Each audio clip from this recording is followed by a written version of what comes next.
अब रुक करेंगे बहावलपुर का। आपको बताते चलें कि बहावलपुर मोहम्मद यासीन जट इन्वेस्टिगेशन रिपोर्टर जनूबी पंजाब की रिपोर्ट के मुताबिक district police officer Rana Abdul Wahab के अहकामात जुम्मा मुबारक के रोज़ SDPO SHOs की सिक्योरिटी के हवाले से मसाजिद और अमाम बारगाहों की विजिट, मौजूदा मुल्की सूरत हाल की पेश नज़र ड्यूटी पर अमूर एहलकारों को अलर्ट रहने की हदायत। सिक्योरिटी फ़राइज़ में गफलत हरगिज़ बर्दाश्त नहीं की जाएगी।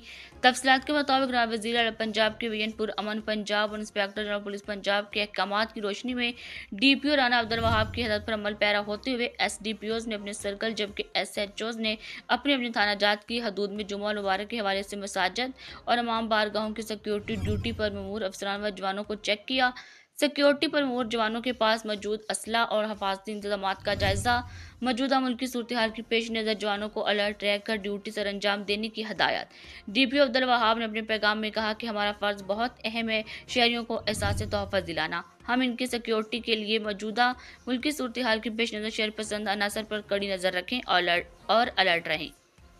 न्यूज़ स्टूडियो में शामिल करेंगे मज़ीद खबरें एक छोटी सी इंटरनेशनल ब्रेक के